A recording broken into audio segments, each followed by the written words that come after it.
So here I am as an entrepreneur making low six figures in my own firm, and I apply for a job to make $18 an hour.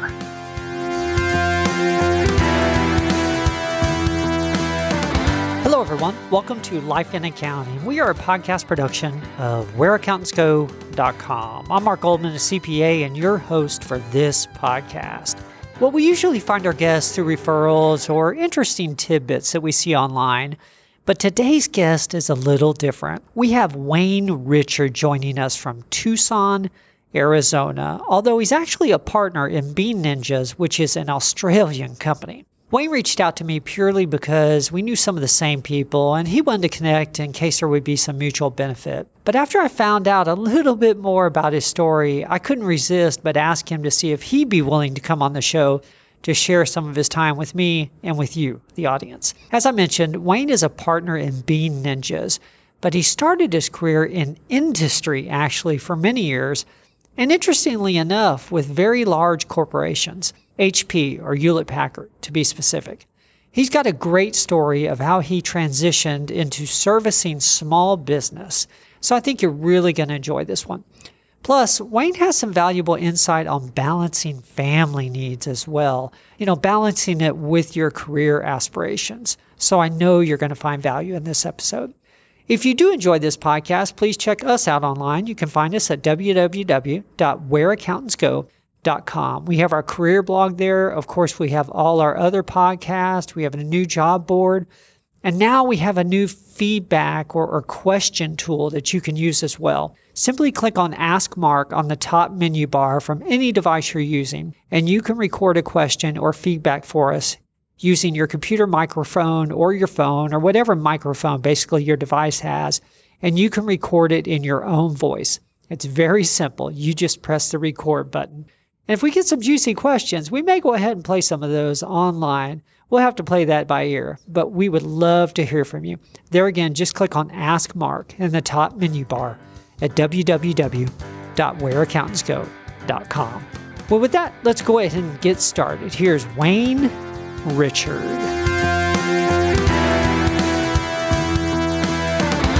Hey, Wayne. Welcome to the show. Hey, Mark. Thanks for having me on today. No problem. Well, for the audience, we have Wayne Richard of Bean Ninjas on the show today. And Wayne had actually noticed some of our common acquaintances online and reached out to me just to get connected. However, once I saw how unique his background was and sort of how he structured his professional work around the life he wants to lead, I thought it would be great if we could get him on the show. And obviously, he was open to it. I think you're really going to enjoy this. And I don't want to give away anything too early, but Wayne has 5 kids. And yes, that's 5. 1, 2, 3, 4, 5. So I know that's going to be part of the story, and I'm curious to hear more about that as well. So Wayne, before we get into Bean Ninjas, of course, and of course the family, it's important that the audience, gets an idea of how you got to where you are today and where you came from. What led you to consider that accounting might be a good career choice in the first place? Sure, Mark. Great question. And it takes me back really to my first year at the University of Massachusetts. And I recall my introduction to sports management, which was my intended major, had brought about a conversation with the professor. And he said, yeah, it's going to be a great course of study. Our program is ranked number 2 in the country. But the downside is you'll graduate and it likely will be very hard to find a job. And the jobs you'll find may look more like unpaid internships. You really have to sacrifice and put in some dues for the first few years before you really get a meaningful job in the sports management field. And conversely, I had my introduction to accounting course because you were required to take one business course, and accounting was something I had interest in. And I had taken a high school course and done really well within it. So in that first course, the accounting professor comes up and he starts talking about careers. And he says, you can work in any industry, any field imaginable, even the FBI, and you'll make a great starting wage, one of the highest of any profession, coming out with a 4-year degree. And I thought to myself right there in the first week of school, it's time to change my major. So I changed my major from sports management to accounting and followed that through university and into my first career job. Wow. People talk about a no-brainer, but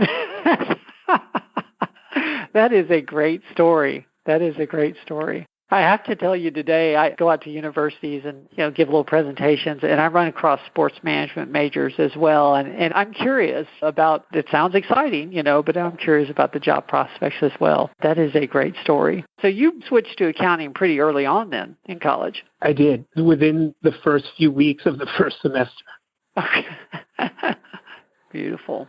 Did you pretty much go straight through college then as an accounting major and get into an internship, or how did your start happen? I did. Profession? So I went through the first 3.5 years of study, and then I was presented an opportunity to take an internship with IBM in their tax department in upstate New York, which was about a 6-hour drive from where my family had been and where I had grown up in central Massachusetts. So I took an opportunity to take a semester away from school, which would have been my last semester of college, and did the internship, learned a lot at IBM, mostly about the rush and hustle that comes with meeting tax deadlines, and then returned to school for the 4.5-year degree. So I then finished in the fall, graduated in December of that what would have been about fifth year of school. Okay. Did you return to IBM after that or go elsewhere? I didn't. So I spent that last semester finalizing my studies, and my first job was moving to D.C. and working with a federal government contractor, Electronic Data Systems, which had been owned and founded by Ross Perot. And within that, my functions were really maintaining the accounts of federal government contract task orders.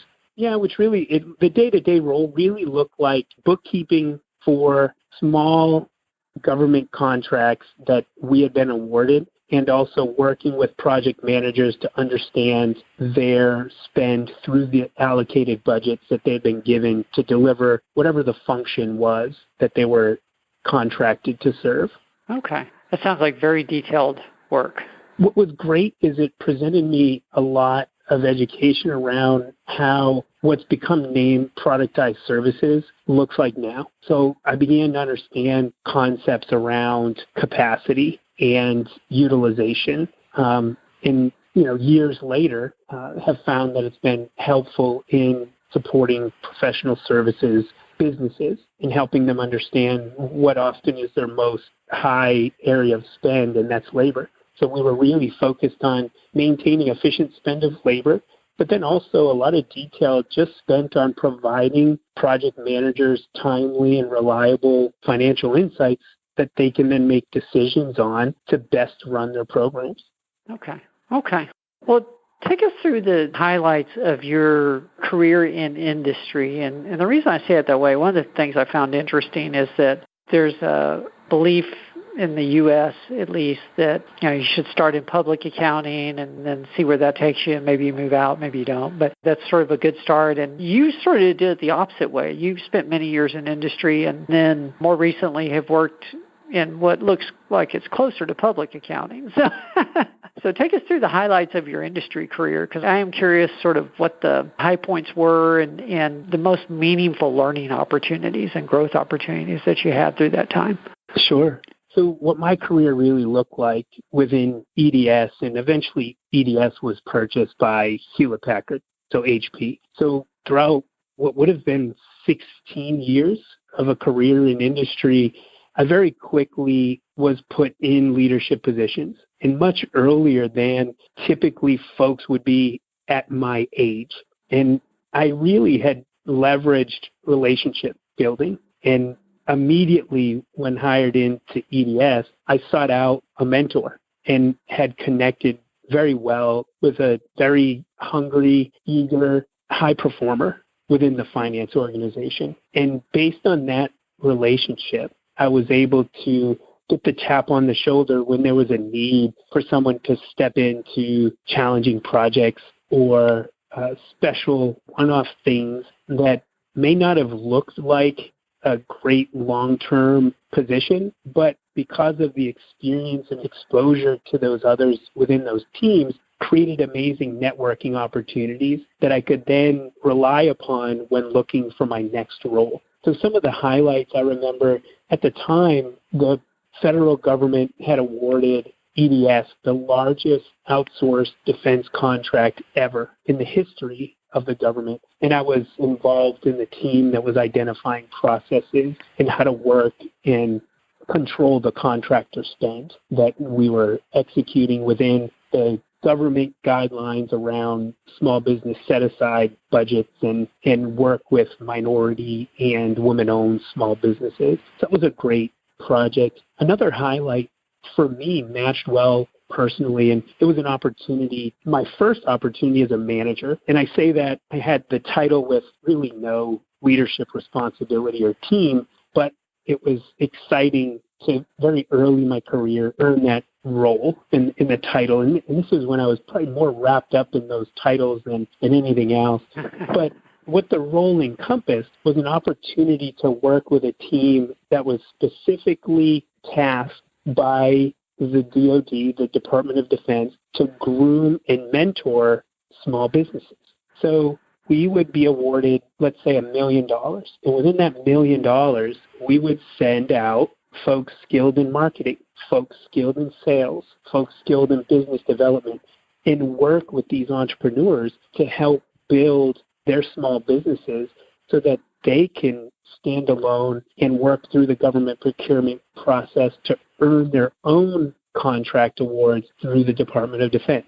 And I just felt that early introduction to entrepreneurship and people motivated into building things from an idea and rallying others around their vision and enlisting high-performing teams, and even the idea that there's an opportunity to do that without the risk of your personal fund. So they had the opportunity through this program to also get a lot of education that others would pay 4-year degrees, masters, higher education in years of their life to gain. But really, I had felt like a lot of the knowledge that benefited me in the career was stuff learned in the field.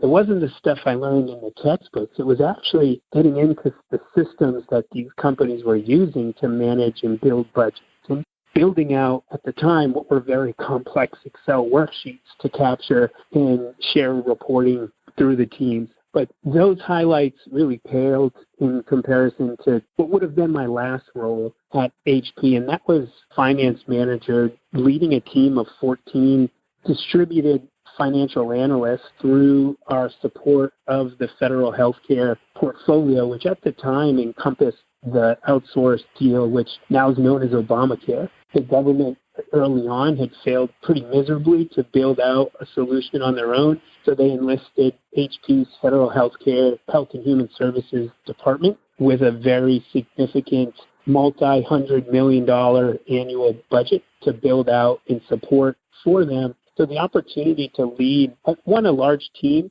It had been the largest team I had ever supported across multiple client areas. We really supported 3 clients throughout that time, in addition to health and human services.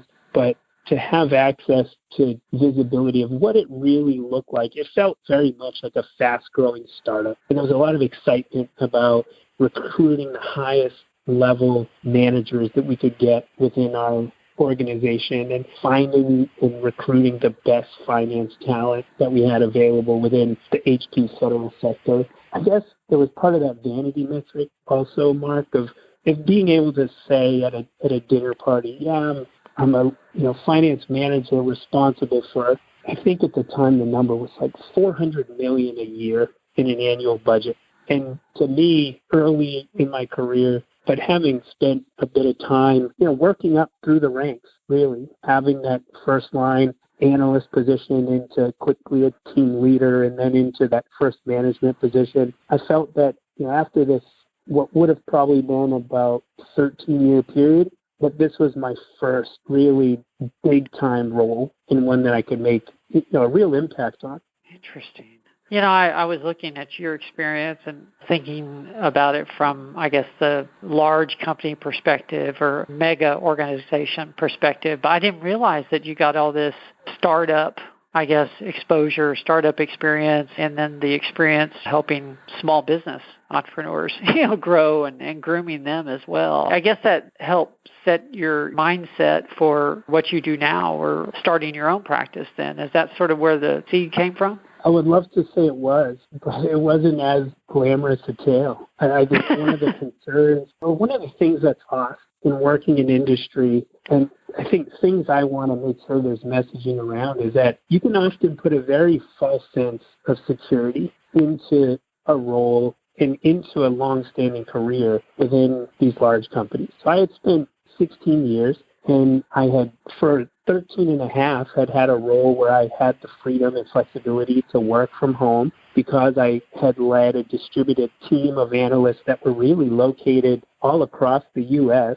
So it never had made sense for me to live in one city over any other because we already were dealing with time zone constraints, and we had different programs that were being run out of different states.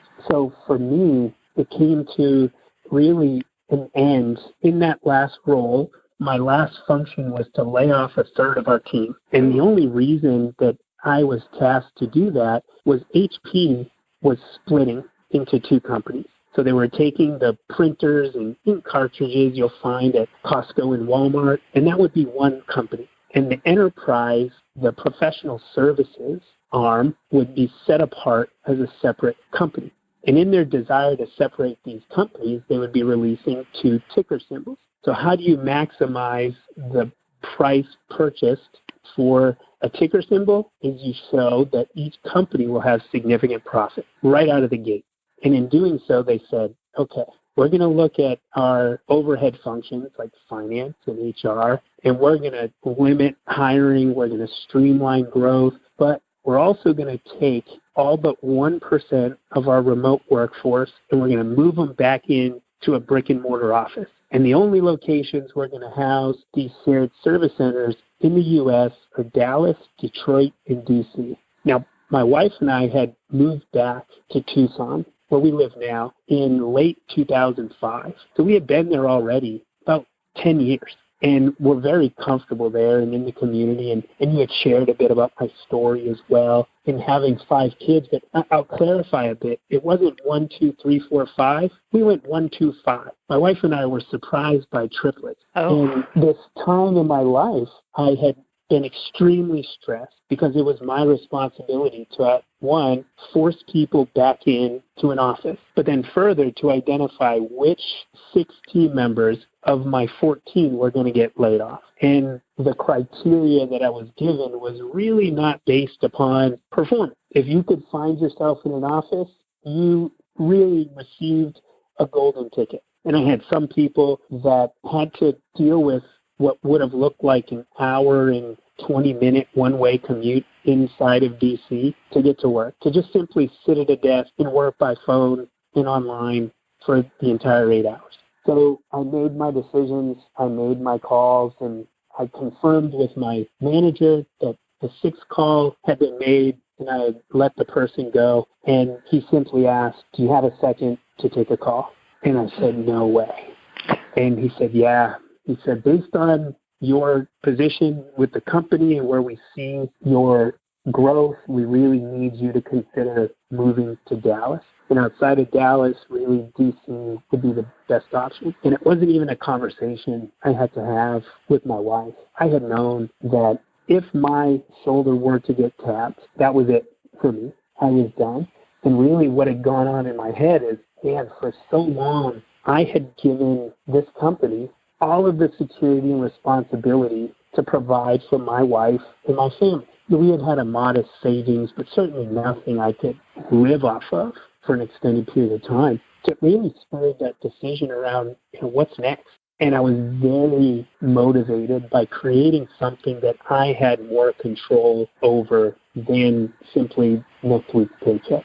And I also knew I needed to build something that I had a basis of understanding and an expertise in. And this was at a time when cloud accounting was starting to really come into play, but more so with small business. The use of QuickBooks was really still prevalent on a desktop in an office. But I was researching some of the alternatives and I came across Xero and really just felt that, it looked beautiful on a screen. It was intuitive to use. Having really had no prior experience in using anything but enterprise tools that are really compartmentalized based on what you have access and visibility to do and see, I began to self-train and gain the certifications within both QuickBooks and Xero, but knew that I needed a differentiator when starting something on my own, because at the time I really felt that what would be great is to build something local. I had thought small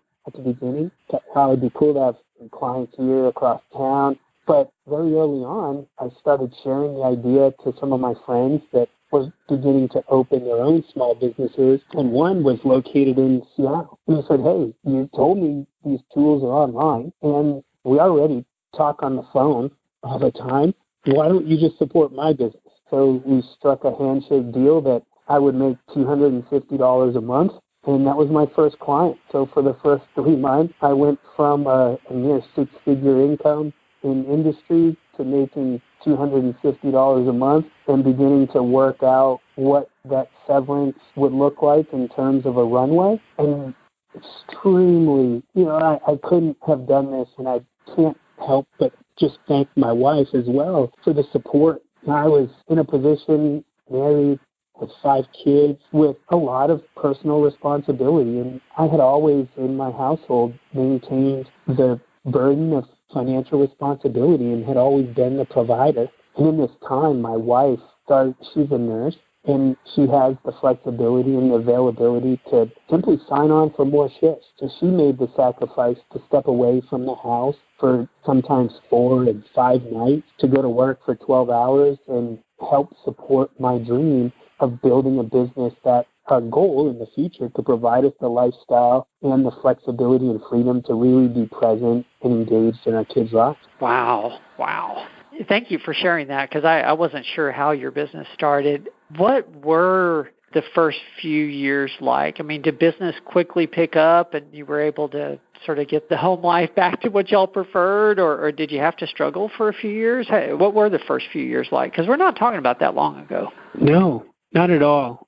I wouldn't say it was the first few years. I think entrepreneurship always is a struggle. There's a lot of stress that comes with taking the risk, and also that comes with leading teams and having staff. But the early years were lean in the first few months. I started out making $250 a month, and I think that lasted the first 3 months. I really found that my strengths are in connecting with others. So early on, I made it a mission to reach out and connect with as many people as I could in different forums to understand what area would work best for me to learn and help grow my business. And very early on, I remember my father-in-law had told me when I met my wife, I had asked him about his career in the military, and he had said, my success has been built around the people I've met and the books I've read. And it always really resonated with me. And for me, it really meant more the people I've met than the books I've read. So I would take every opportunity to ask questions and to reach out to people on either social media or by phone. Just say, hey, do you have a 15 minute to chat about, and I would list a topic that I knew they were strong in. So I connected in the 3rd month with a business coach. And he had mentioned to me that he had a former client that was running a very similar business to that I had expressed to him a desire to grow. And fortunately, his client was actually exiting his bookkeeping business and moving on to a traditional industry position as a controller for a large company. So he had a need to exit a number of his clients. So I met with this individual, and we identified that I was a good fit for 2 of his largest clients. So I went from making $250 a month to then at the time making what would have been probably about half of my income at HP. And it really provided a lot of relief, as my wife didn't have to feel as responsible for earning to keep us from burning through the run rate that we had, but also allowed for more time to be with our young kids, which was a driving force and really my chief motivator in really getting out there and giving my all. They talk about what's your why, and for me, that was really it. It's getting us back to a position where I can be the foundation and really responsible for our families, the bulk of our family's finances. Okay. And those opportunities then just snowballed into other opportunities and discussions through my network and sharing my service offering to others within, now I had case studies. So I had an opportunity to express to others that I could provide small business bookkeeping, payroll, accounts payable services to boutique fitness studios like CrossFit gyms or your yoga studios, and started working within particular niches to build out client base, and then working through those clients and simply asking them, hey, who do you know that may need a service like I'm providing to you? And from that, I grew within the first 2 years to replace my income at HP and balance that also with an opportunity to be present, to hear all my triplets' first words and to see their first steps, and to be with them and support my wife in the early years when really we needed the most help. Thank you for bringing us back to the family, too, because I was going to ask you, just to clarify, that you were already a father of 5 when all this happened with HP. And so many people say, I can't do it. There's too much risk. And, you were sort of forced into that situation. So, wow. Well, take us through, I guess, how the transition from Prescribed Bookkeeping and Financial Management, your company, how that transition happened, from that into Bean Ninjas. Sure. So what I learned early on is the difference between creating a business where you're simply trading your time for a rate to creating a business that can scale. So what I had done with Prescribed Bookkeeping and Financial Management is I had created a culture where I was always available to my clients. I was present at their office. If they were to ask me for a meeting, I was the guy they would call when there were technical issues, when there were deadlines. I had just simply traded a traditional job within industry for a job for many clients across multiple industries, and had not done or focused on building out a team, in documenting processes, in identifying how I would get from low 6 figures to mid 6 figures to $1 million firm. And I began to really feel the stress of that. I went from what's a traditional corporate job where maybe you have 35 productive hours that you're available and getting work in a work from home arrangement, to now working heads down 60, 70 hours, because I was responsible for advertising, marketing. I was responsible for sales. I was responsible for delivery. I was responsible for internal operations and following up on AR and, making my personal payroll. And I had 2 part-time assistants that were supporting me, so making sure that they were getting paid every few weeks. So really that second year, I really began a transition to understand, how do I build a real business and something that I could step away from for a period of time, and it would continue to run, generate profit, and allow for me to have really a more impactful relationship with my family. I was present at home, but it was very often that I was interrupted by a call from a client, or I'd be with the kids at dinner, but I'd be scrolling my phone trying to understand how to write content or how to publish content.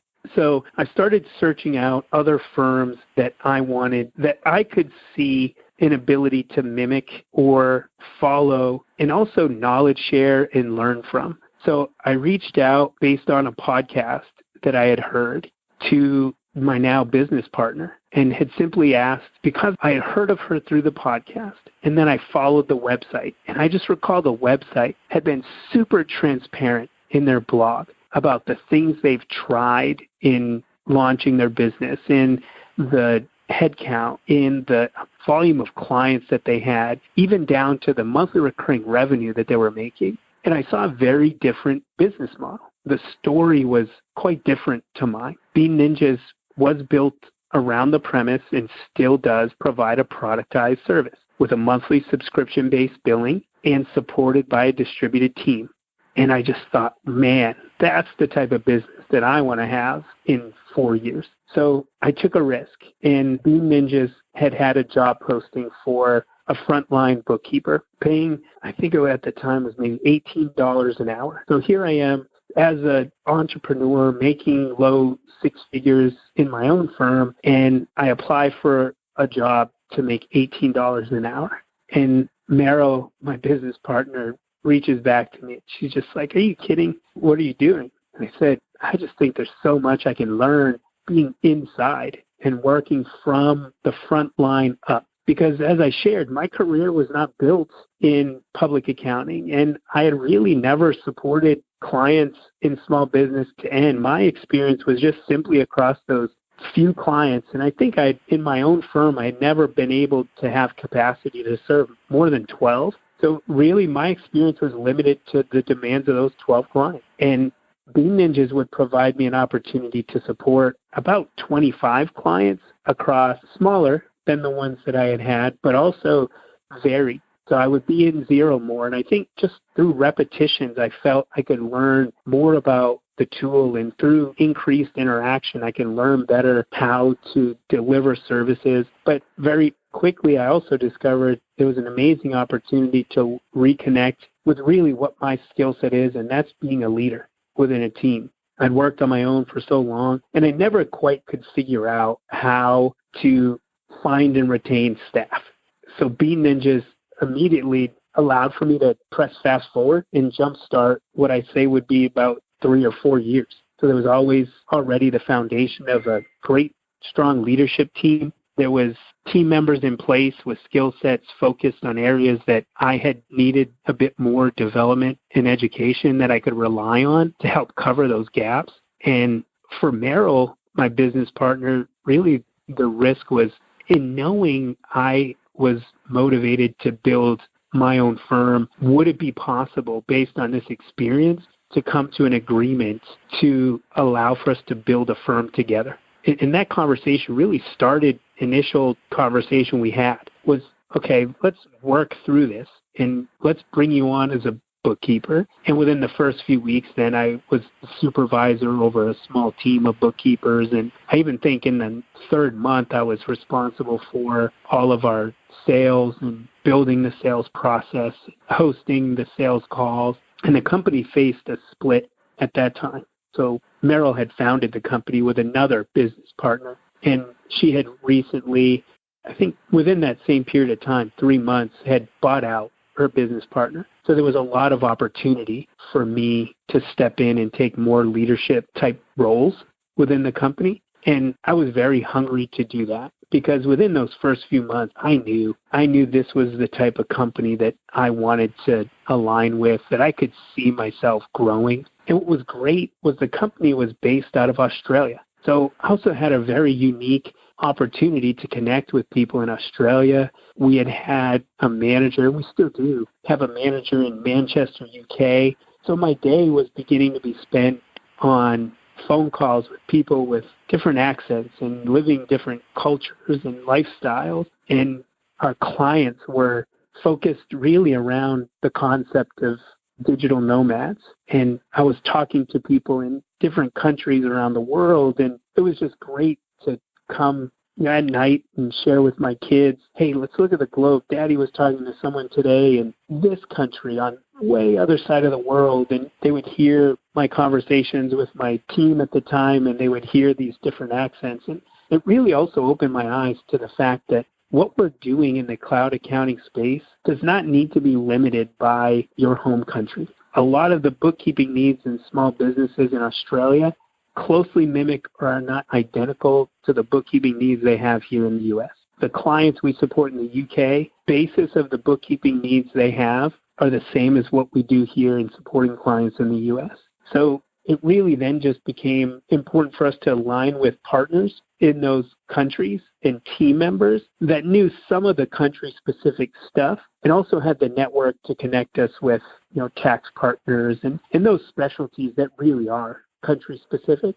And I think it was about after my first year, really the conversations were very heavy around how can we take your clients from prescribed, integrate them in to Bean Ninjas, and give you an opportunity to partner in to Bean Ninjas. So that negotiation lasted a bit of time, but really ended up looking like an opportunity for me to exchange my clients for a stake of equity in Bean Ninjas, but also step into a more secure earning opportunity within Bean Ninjas as a partner and, at the time, director of global operations.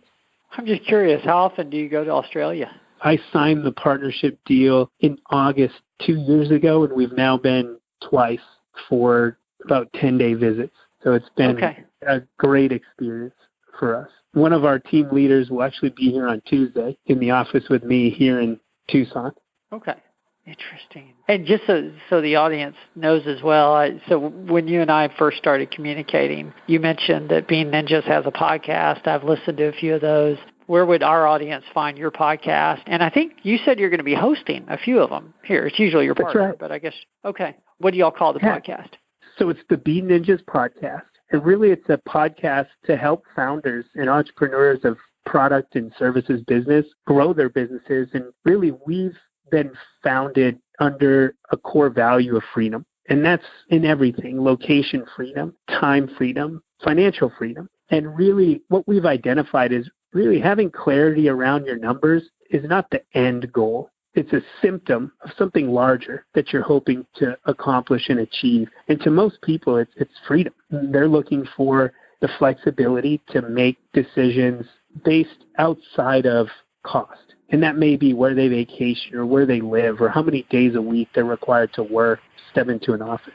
So really, we take listeners behind the scenes to how we've grown our company. And we also share a lot of the insights from friends of the company, clients we work with, contractors that work with us. We've covered things like developing a video content strategy, to running and founding a B corporation, to doing business in China, selling through social media. It's just been amazing in our experience as entrepreneurs ourselves in trying to grow what we call fast-growing startup that happens to deliver accounting services. We just have met some amazing people, and there's just skill sets and knowledge that can be distributed. And we really thought it would be important and fun to start our own podcast. So we had started the podcast last year, and I had had the opportunity to be on the podcast as a guest a number of times, but have recorded now a few podcasts based on my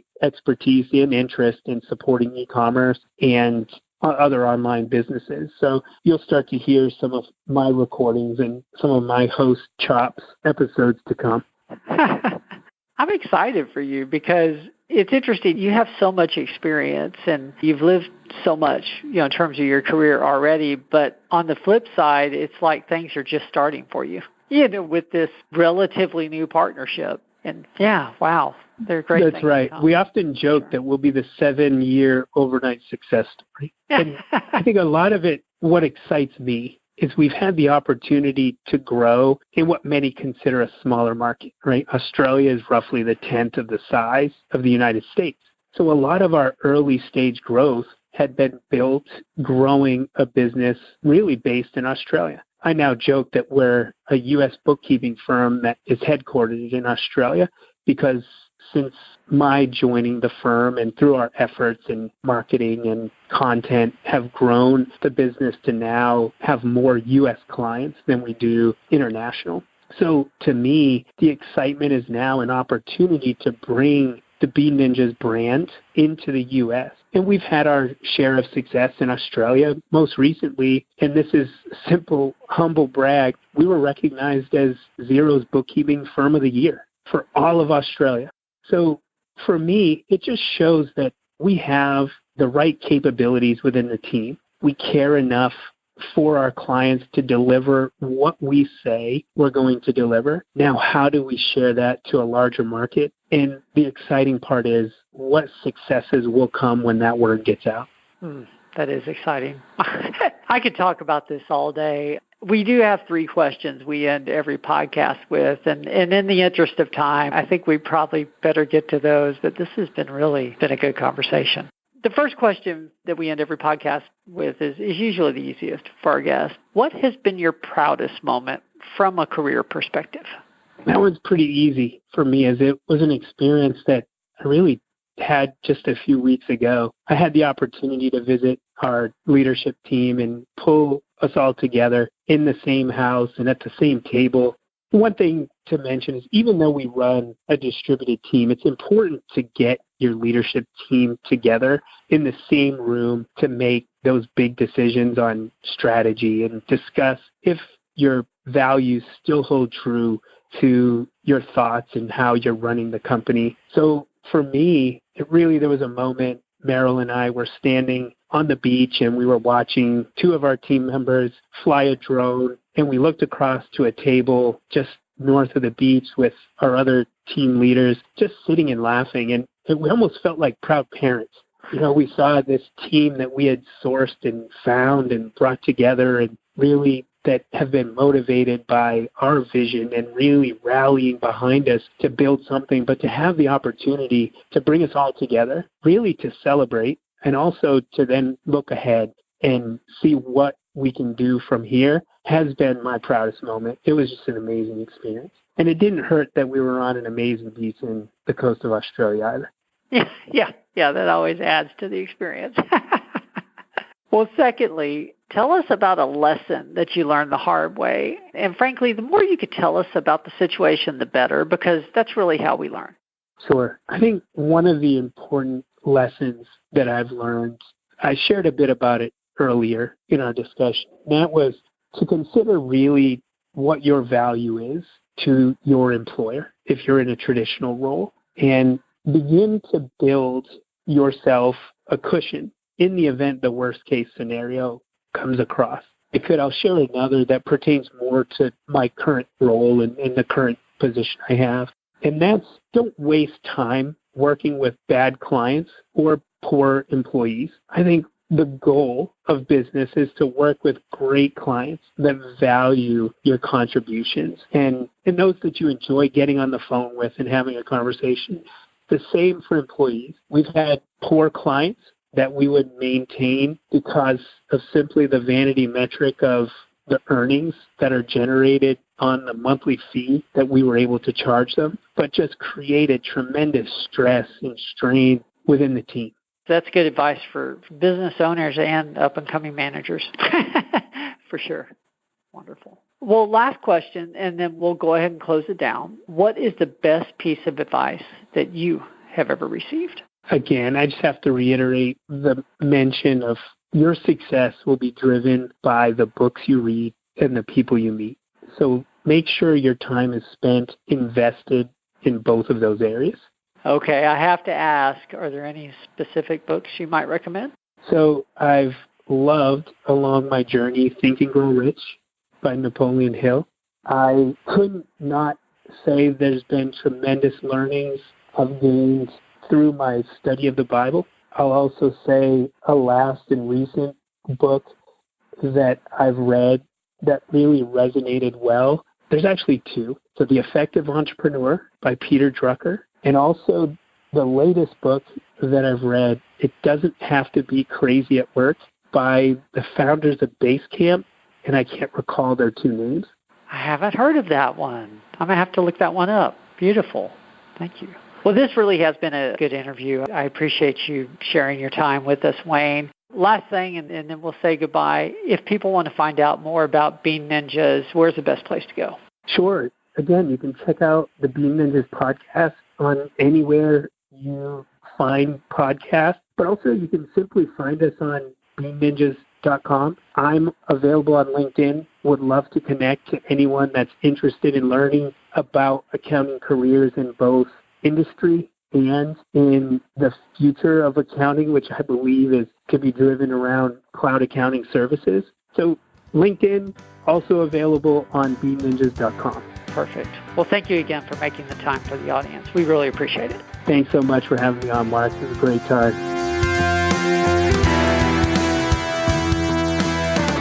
Well, that was our interview with Wayne Richard. And some of the takeaways that I personally have from this interview is number one, the value of a good mentor. A good mentor helped him out early in his career at Hewlett-Packard, and I'm sure that made a difference in his entire career, there forward.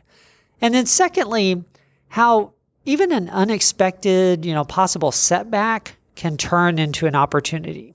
Had Wayne not had that happen to him earlier on in his career, he wouldn't be where he is today. And you could tell he really enjoys where he is today. If you found value in this episode for yourself, once again, please check us out online. We're at whereaccountantsgo.com. And don't forget, you can leave us feedback or ask any question you would like in your own voice using our Ask Mark recorder on the website. Just visit whereaccountantsgo.com and click on Ask Mark in the upper menu. We'd love to hear from you. Well, thank you again for joining us. I'm Mark Goldman, your host for Life in Accounting, the Where Accountants Go podcast, and we will see you all next week. There's more to come.